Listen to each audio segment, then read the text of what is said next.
मेरा निवेदन है महाराज, ऐसे जो अम्बरीश जी हैं ना, 1 वर्ष तक इन्होंने द्वादशी प्रधान एकादशी का व्रत लिया महाराज करने का। 1 वर्ष 24 एकादशी करने का। शास्त्रों में आता है 10वीं युक्त एकादशी नहीं रहनी चाहिए, द्वादशी युक्त एकादशी रहे महाराज। और सज्जन व्रत आदि सत्कर्म करते ही हैं, मनुस्मृति कहती है करना भी चाहिए। गीता में भगवान ने कहा है यज्ञ दान तपः कर्म न त्याज्यम कार्यमेव ततः। जब तक तुम्हारा शरीर साथ दे, आजीवन की बात नहीं कह रही है गीता, जब तक शरीर साथ दे एकादशी इत्यादि व्रतों को रहो। व्रत नियम है महाराज, निष्ठा है, शैली है, कैसे जीवन जिए। व्रत का अर्थ क्या होता है महाराज? जिससे स्वर्ग की प्राप्ति, उसे व्रत कहते हैं। प्रियते स्वर्गम व्रजन्ति स्वर्ग गमने नवा। व्रत रहने वाला नरक में नहीं जाता, प्रियते वह स्वर्ग को जाता है महाराज।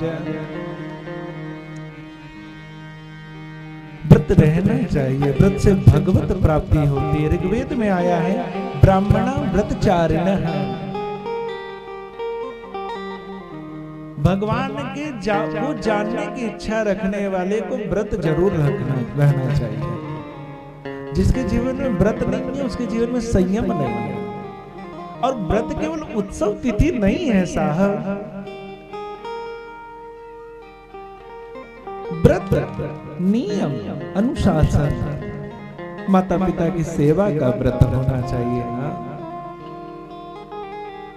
सज्जनों की सेवा का, सदाचार का व्रत होना चाहिए, ब्रह्मचर्य का व्रत होना चाहिए। एक पत्नी व्रत भी होता है। व्रत कई प्रकार के हैं, केवल भोजन का अनुशासन, भोजन का संयम ही व्रत नहीं है साहब। फलाहार रह करके दिन भर दूसरे की निंदा करना, दोष ढूंढना, ये व्रत का नाम नहीं है। व्रत माना नियम में बंधकर परमात्मा के समीप बैठना। फलाहारी का इंतजार करना व्रत थोड़ी न है। स्वाद लोलुपता का नाम व्रत नहीं है महाराज। महाराज दोनों पक्षों की एकादशी करनी चाहिए महाराज। हम सनातन धर्मियों के खिलाफ बहुत बड़ा कुचक्र चल रहा है। YouTube पे तमाम तरीके की रील पोस्ट की जाती है, उठपटांग से नियम महाराज, जिसका कोई शास्त्र सम्मत प्रमाण नहीं है।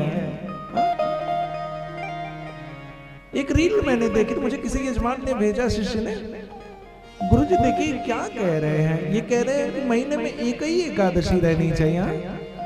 ना जी, शास्त्र कहते एकादश्याम न भुंजीत पक्षयोरुभयोरपि।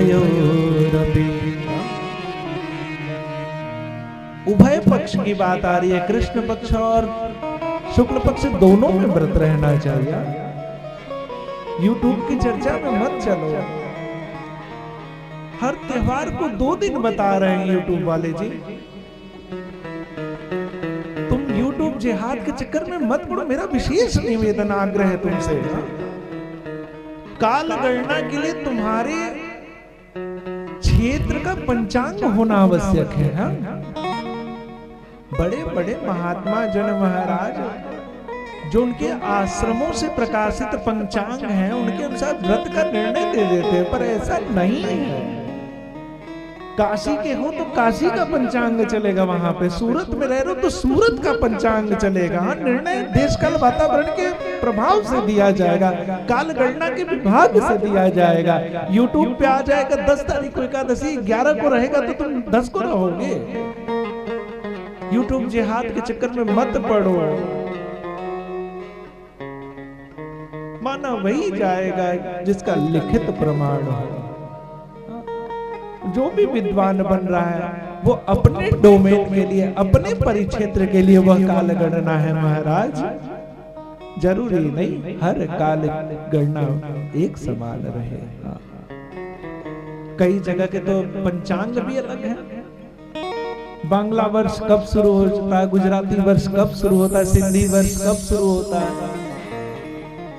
हमारे ठेठ में कहावत है, सब धान एक पसेरी के भाव, सब धान एक भाव नहीं न जाएगा। मेरा निवेदन है आपसे, हमारे ब्राह्मण जन न एक बड़ा सुंदर श्लोक गाते हैं जब आपको रक्षा इत्यादि बांधते हैं। व्रताय दीक्षामाप्नोति दीक्षयामाप्नोति दक्षिणाम् दक्षिणा श्राद्धमाप्नोति श्रद्धा सत्यमाप्यते।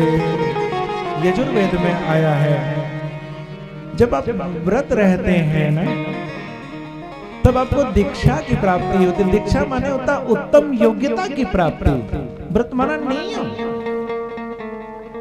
जब आप नियम से रहते हैं तब आपको योग्यता की प्राप्ति होती है, और जब दीक्षा हो जाती है तब दक्षिणा जीवन में आता है। दक्षिणा का अर्थ होता है कर्म से शुभ परिणाम प्राप्ति। व्रत रहोगे तो योग्यता आएगी, तब शुभ कर्म मिलेंगे, फिर अपना जो तुम कृत्य कर रहे हो वह शुभ लगने लगेगा अनुष्ठान महाराज। पुनः सत्य रूपी परमात्मा की प्राप्ति हो जाएगी।